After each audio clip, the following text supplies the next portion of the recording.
우리의 믿음 생활에 있어서 제일 중요한 게 찬양이고 그리고 기도 생활입니다. 오늘 선택된 본문은 예배소서 3장 14절 이하의 말씀인데요. 설교 제목이 성숙한 믿음의 삶을 위한 기도입니다. 사도 바울의 기도문이죠. 사도 바울은 그의 평생의 삶 속에 끈을 놓지 않은 것이 있었는데 그것이 기도의 습관이었습니다. 믿음의 삶의 여러 덕목과 믿음을 키우는 방식에 있어서 많은 것을 이야기하지만 100번 강조도 지나침이 없는 것, 기도 생활입니다. 그런데 여러분, 우리 기도해야 할 여러 가지 이유를 우리는 기억할 필요가 있습니다. 그리스도 안에서 참된 기쁨을 갖기 위해서 우리는 기도해야 합니다. 하나님의 주어진 말씀 가운데서 복과 은혜를 체험하기 위해서도 우리는 기도해야 합니다. 우리는 사명을 따라 한 공동체를 이루고 주신 말씀에 따라 순종의 삶을 살아가는데 그 모든 것을 가능케 하는 능력이 하나님으로부터 오기 때문에 기도해야 합니다. 저는 오늘 이 아침에 여러분과 함께 하고자 하는 제안을 좀 하고 싶어요. 여러분, 일찍 일어나신 분 많이 계실 거예요. 아침 일찍의 그 시간을 하나님 앞에 드리는 기도의 시간이 되기를 원합니다. 자동차를 타고 출퇴근하신 분들도 계실 거예요. 자동차를 탔을 때 라디오나 오디오를 틀기 전에 기도를 한번 해보시기를 권유합니다. 피곤한 나날들이지만은 밤에 잠자리에 들기 전 베개에 얼굴을 묻기 전에 하나님 앞에 기도 한번 해보시기를 권면합니다. 저희 권면과 제안을 받아들이면서 마음에 조금 꺼리낀 분도 계실 거예요. 나와는 무관한 이야기인 것 같습니다. 나는 기도의 사람이 되지 못하고 나는 그것으로 소망으로 살아가지 못합니다라고 솔직하게 반문하고 계시는 분도 있을 수 있습니다. 사도 바울의 오늘 본문의 말씀의 기도는 기도하지 못해서 전전긍긍해하고 힘들어하는 예배소 교인들을 향하여 쓰고 있는 기도문입니다.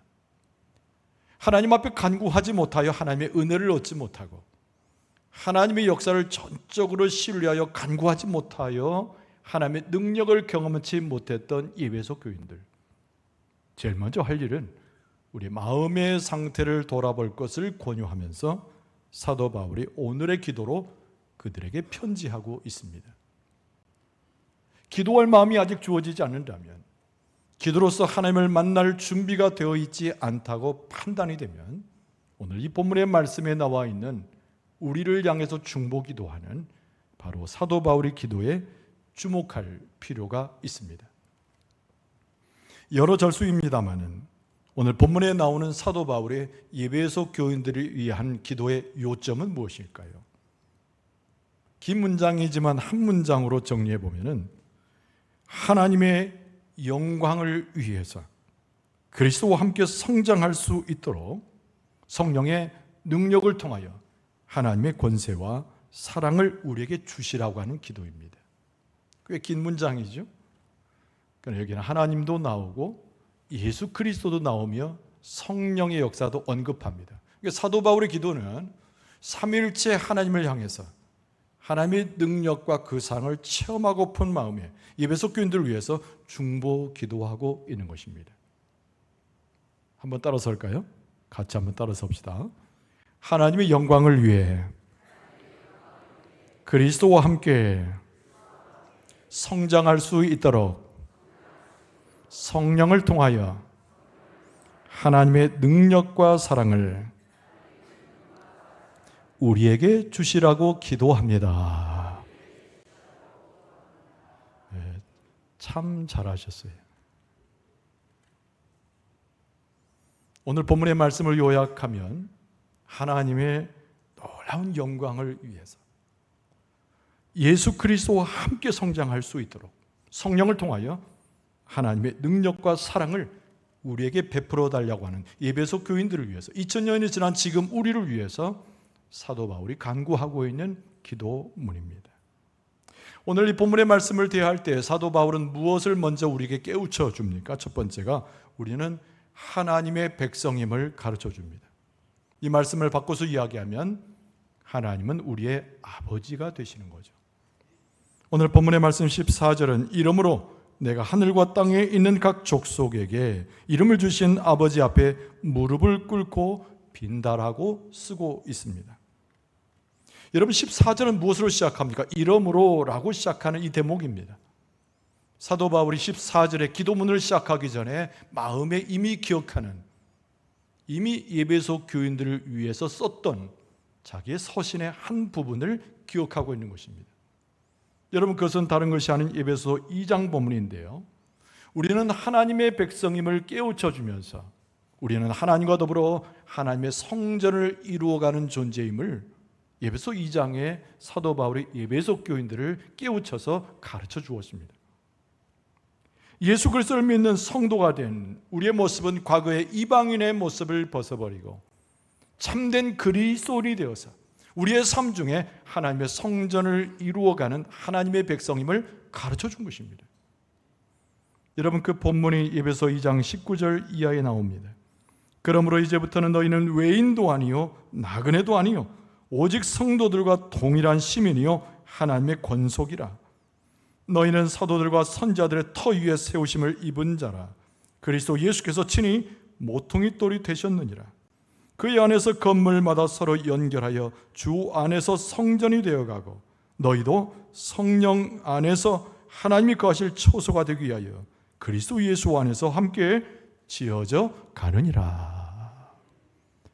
우리의 신분은 하나님의 백성을 뚜렷하게 사도 바울이 일찍이 2장에 가르쳐 주었어요. 우리는 하나님의 성전을 이루어가는 거룩한 그리스도인이요 백성임을 깨우쳐 주었습니다. 사도 바울은 우리에게 기도를 가르치고 기도 가운데 우리의 심령을 준비시키면서 우리는 하나님의 백성임을 계속 강조합니다.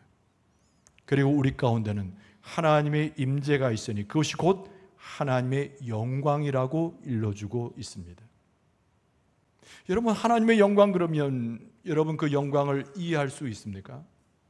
설교자인 저 역시도 그 영광의 정확한 의미를 알지 못합니다. 사람에게 쓸 수 없는 오직 하나님에게만 쓸 수 있는 표현이 하나님의 영광이라고 쓰고 있기 때문입니다. 그러나 우리는 성경의 곳곳에서 하나님의 영광이 임하는 장면들을 많이 확인하게 됩니다. 하나님의 영광이라는 표현을 제대로 정의하기는 어렵지만 그 하나님의 위대하심과 하늘나라의 하나님의 성품으로서의 영광이 하나님의 백성들 사이에 충만히 내려져 왔다가는 수많은 성경의 기록을 확인해 볼 수 있습니다. 여러분 출애굽기서에 들어가게 되면은 하나님께서 이스라엘 백성의 모세를 통하여 성막을 허락해 주셨습니다. 하나님께 예비할 만한 변변한 장소가 없었지만 광야에서 성막을 만들고 그곳에서 하나님을 예배했습니다. 근데 그 출애굽기 40장 끝에 보면은 성막이 다 완성되어졌을 때 여호와의 영광이 성막 위에 충만히 내려졌다라고 기록하고 있습니다. 출애굽기 40장 35절에 보면 모세가 회막에 들어갈 수 없었으니 이는 구름이 회막 위에 덮이고 여호와의 영광이 성막에 충만함이었으며. 할렐루야. 그들의 최초의 하나님 계신 자리, 회막, 성막인데 그것이 완성되어서 모세가 하나님을 바라보니 이스라엘 백성의 모습 가운데 하나님의 영광이 충만했다고 하는 기록입니다. 여러분 역대하 7장에 보면 솔로몬이 성전을 건축하고 하나님 앞에 봉헌하여 헌신의 기도를 드리는 장면이 나옵니다. 그런데 하늘에서 불이 내려와서 이스라엘 백성이 희생제물을 드릴 때 그것을 모든 것을 다 태웠다라고 쓰고 있습니다. 여호와의 영광이 성전에 충만함으로 이 제사장들도 감히 접근을 하지 못하고 하나님의 위대한 영광을 바라볼 수밖에 없었습니다. 여러분 신약 성경에도 나옵니다. 요한복음 1장에 보면은 예수 그리스도를 통한 하나님의 말씀이 우리에게 주어졌을 때 그 가운데 임하는 하나님의 영광을 묘사합니다. 요한복음 1장 14절 말씀이 육신이 되어 우리 가운데 거하심에 우리가 그의 영광을 보니 아버지의 독생자 영광이요 은혜와 진리가 충만하더라. 예수 그리스도를 통하여 하나님의 말씀이 하나님의 백성들 가운데 들어오매 그것이 하나님의 영광이 되어서 온 우주, 온 세계 주의 백성들 가운데 충만했다고 하는 성경의 기록입니다. 오늘 이 본문의 말씀 속에서 사도 바울이 에베소 교인들을 위해서 2000년이 지났지만 지금 우리를 위해서 중보기도 하면서 자기는 그 하나님께 그 영광을 사모하며 그 앞에 무릎을 꿇어 기도한다고 오늘 본문의 말씀에 쓰고 있습니다. 여러분 14절 이하에 보면 이러므로 내가 하늘과 땅에 있는 각 족속에게 이름을 주신 아버지 앞에 무릎을 꿇고 빈다라고 쓰고 있습니다. 아버지의 영광, 하나님의 영광, 뭐라고 우리말로서는 정의할 수 없지만 하나님의 위대한 세계로서 하나님의 영광이 우리 가운데 나타나며 성막에 혹은 성전에 그리고 하나님의 말씀을 받는 하나님의 백성들 위해 충만히 임한다고 하는 것을 성경은 우리에게 증언합니다. 여러분, 하나님은 어떤 존재입니까? 우리가 기도할 때 우리가 기도의 대상이 되는 분이 하나님이세요. 여러분, 하나님은 어떤 분입니까? 온 우주를 창조하신 창조주여 위대하신 분입니다. 그럼에도 불구하고 하나님을 아빠, 아버지라 부르게 되었는데 우리는 하나님께 가까이 가는 하나님의 백성으로서 오늘 사도 바울이 고백한 대로 무릎을 꿇고 빌었을 때 우리를 상대하시고 우리의 기도를 들으시고 인격적으로 우리를 만나는 하나님을 경험할 수 있음을 성경은 말씀합니다. 오늘 사도 바울의 기도를 따라서 그 기도문을 우리가 묵상할 때 무릎 꿇어 심령으로 주 앞에 설 때에 하나님의 영광이 우리들 가운데 충만하고 우리의 심령을 붙들어 주실 줄로 믿습니다. 오늘 이 본문의 말씀은 당연히 사도 바울의 중보의 기도가 있습니다. 여러분, 두 번째로 하나님의 임재와 성속을 위한 두 가지의 청원이 여기에 기록되어져 있습니다. 바울이 기도하는 것에 두 가지이죠. 그 첫 번째가 무엇입니까? 하나님의 영광이 성령의 능력으로 우리 가운데 충만해지기를 요청하는 사도 바울의 기도입니다. 내친 김에 한 번 더 따라서 하시죠. 하나님의 영광이 성령의 능력으로 우리 가운데 충만하기를 간구했습니다. 16절 말씀에 보면 그의 영광의 풍성함을 따라 그의 성령으로 말미암아 너희 속사람을 능력으로 강건하게 하시오며. 하나님의 영광은 정의할 수 없다고 했습니다. 우리가 경험할 수 없고 우리가 체험할 수 없어요. 그러나 우리가 보는 오늘 말씀 속에서 우리가 체험할 수 있는 것은 그 영광의 풍성함입니다. 끝없는 것이에요. 자로 잴 수 없는 무한한 세계가 하나님의 영광의 풍성함입니다. 우리가 경험하는 것은, 우리가 체험하는 것은 하나님의 영광 그 자체보다도 그 영광이 우리 가운데 임할 때 그 풍성함과 그 넓이와 그 깊이를 우리가 체험할 수 있는 것입니다. 하나님의 영광이 풍성하다, 이것에 어떤 의미가 있을까요? 이런 비유를 꼭 하자면 우리가 컵 하나를 들고 해안선을 따라 걷는다고 가정해 봅시다. 넘실대는 파도도 보고 넓은 바다를 봅니다. 그리고 그 컵으로 바닷물 하나를 떠올리고서는 이렇게 이야기하죠. 내가 한 번, 두 번 컵으로 계속 바닷물을 떠올려서 저 바닷물을 전부 말라버리게 하리라. 허무맹랑한 소리죠. 여러분, 두 번, 세 번, 10번 더 큰 바가지로 퍼올려도 넓은 바다의 물을 퍼올릴 수는 없을 것입니다. 오늘 말씀에 나오는 여호와 하나님의 풍성함, 그 영광의 풍성함이라고 하는 것은 이에 비유될 수 있습니다. 바다보다 훨씬 높은 것입니다. 우주보다 깊은 것입니다. 이유로 헤아릴 수 없는 위대한 무한적인 하나님의 풍성함, 그것이 바로 하나님의 영광의 풍성인 줄로 믿습니다. 그런데 그 영광의 풍성함이, 하나님의 영광의 풍성함이 우리 가운데 충만하기를 사도 바울이 요청했는데 무엇을 통해서요? 바로 성령을 통해서 하나님의 영광의 풍성함이 우리 가운데 들어오기를 요청하였던 것입니다. 여러분, 그 성령은 어떤 일을 하십니까? 여러분, 성령이 하신 일의 첫 번째는 예수 그리스도와 더불어 생명의 삶을 살게 하는 것입니다. 여러분, 성령의 하시는 일은 우리는 감히 쳐다볼 수 없는 하나님의 나라의 유업과 위대한 상속들을 우리에게 안겨주는 것이 성령의 하시는 일입니다. 그런데 성령을 통하여 우리는 이해하기 어렵지만 그러나 이미 선조들이 경험했던 하나님의 영광이 우리 가운데 들어오게 될 때 그 영광이 우리 가운데 머물게 하는 성령의 역사가 있음을 말합니다. 여러분, 성령의 역사를 통해서 하나님의 영광이 우리 가운데 들어오게 되면 그 영광이 우리를 지배하게 되고 그 영광 속에 우리가 들어가게 되고 영광 속에 우리의 삶 자체가 변화되게 되는데 하나님의 거주하심과 하나님을 닮아가는 우리의 삶으로 주 앞에 서게 될 줄로 믿습니다. 하나님의 품성이 나의 품성이 되는 것입니다. 아무것도 기도할 수 없고 하나님을 외쳐 부를 수도 없고 그리스도인 지식도 전무했던 에베소 교인들과 현재 우리의 모습일지라도 성령의 역사를 통하여 하나님의 영광이 우리 가운데 들어오게 되면 우리가 그것으로 잠겨지게 되고 충만하게 되고 이제 우리 심령이 잘 준비되는데 하나님의 영광이 내게 머물러 하나님을 바라볼 수 있도록 눈을 뜨고 삶을 변화시킨다는 겁니다. 여러분, 하나님의 영광이 초막에 그리고 성전에 이스라엘 백성 위에 임하였던 것처럼 오늘 이 시간도 우리 가운데 임하여서 우리의 심령을 깨우치고 우리의 심령을 기도할 수 있는 심령으로 준비시켜 주실 줄로 믿습니다. 여러분, 사도 바울의 두 번째 간구는 딴 것이 아니에요. 그리스도 안에서 우리를 향한 하나님의 사랑이 확고하게 자리를 잡는 것입니다. 기왕 따라서 한 번 더 따라서 합시다. 그리스도 안에서 우리를 향한 하나님의 사랑에 확고한 기초가 마련됩니다.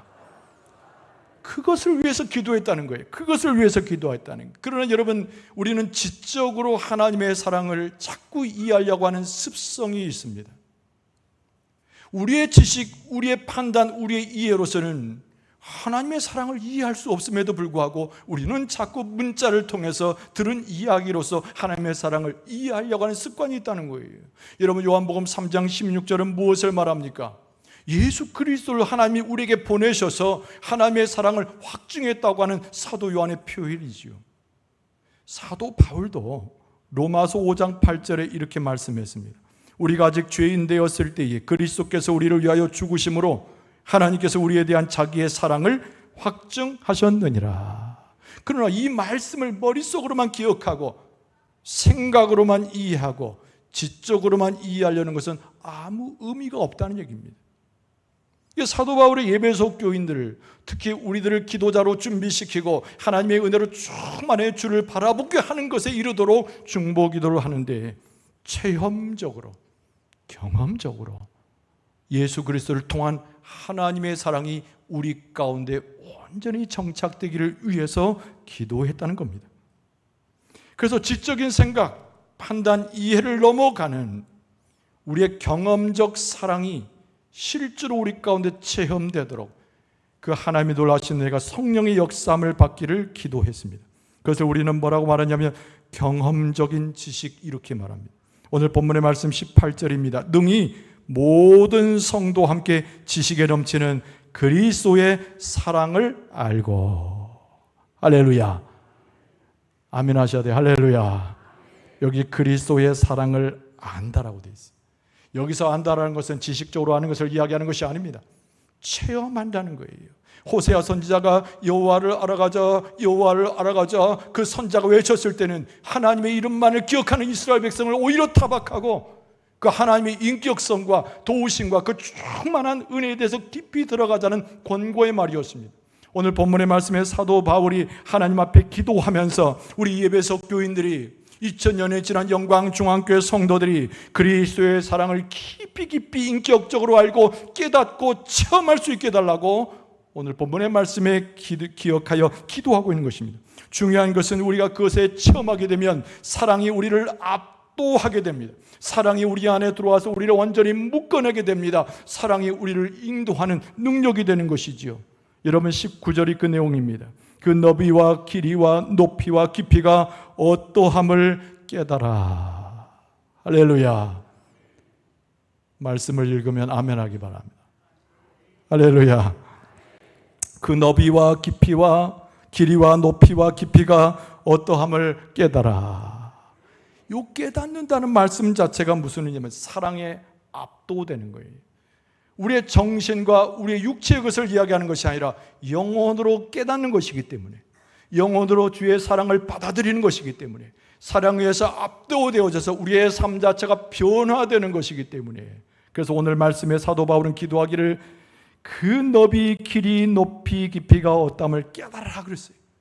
그리고 여러분 19절 중반절에서 보면 하나님의 모든 충만하신 것으로 너에게 충만하게 하시기를 구하노라.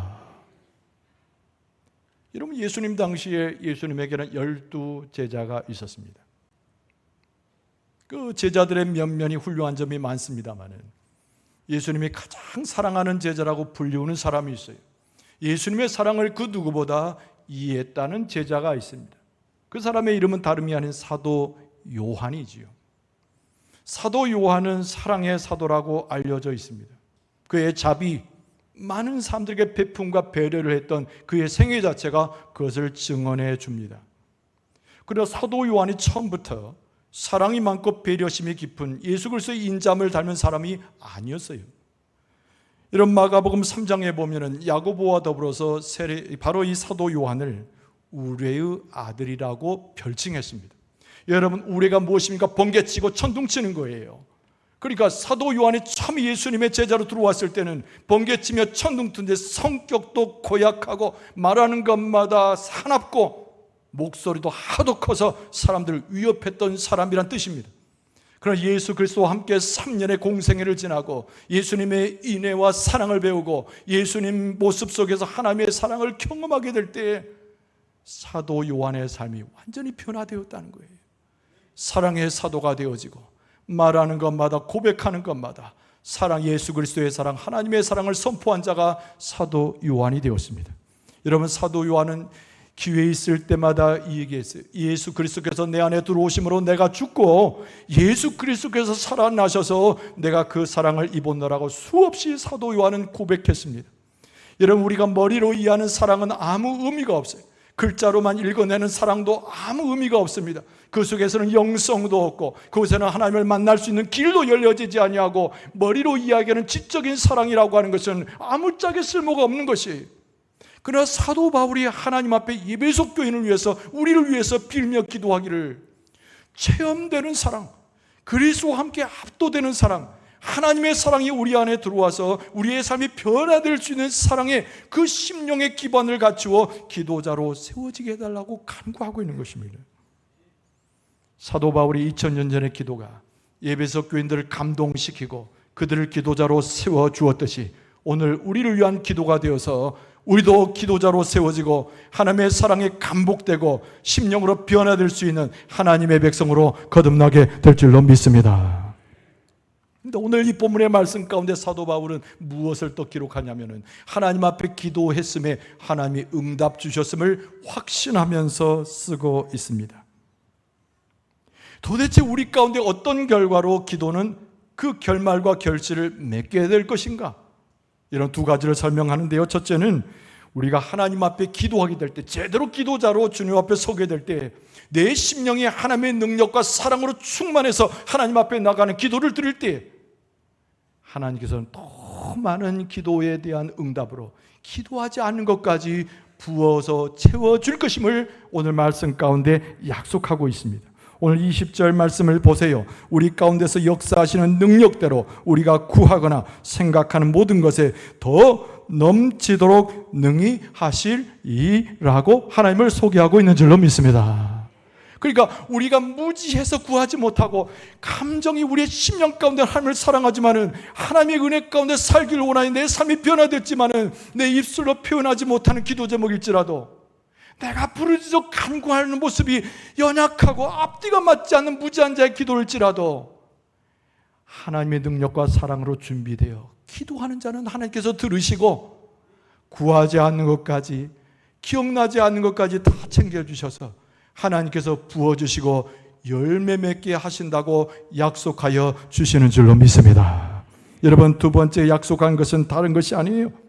예수 그리스도의 사역이 교회와 함께하면서 예수 그리스도의 놀라운 그 기적의 역사가 교회를 통해서 나타날 것임을 약속했습니다.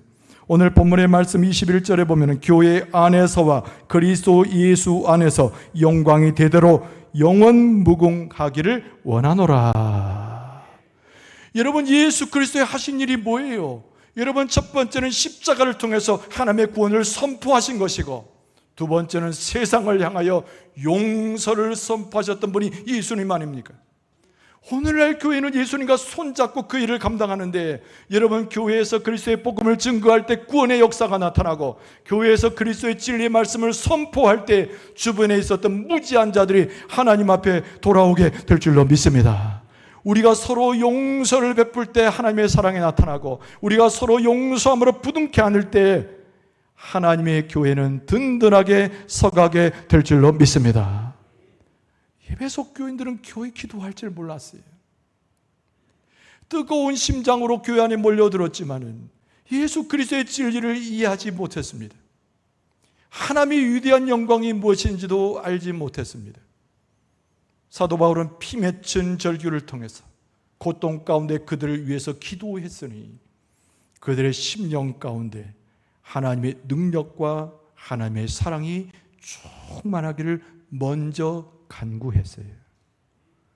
2000년 전에 이 사도 바울이 간구한 그 중보의 기도가 에베소 교인들을 일으키고 그들로 하여금 기도하게 해서 하나님의 큰 복을 누리게 한 것처럼 오늘날 우리를 위해서도 여전히 그 효력이 발생해서 우리가 하나님 앞에 기도하며 하나님의 은혜와 복을 누리게 될 줄로 믿습니다.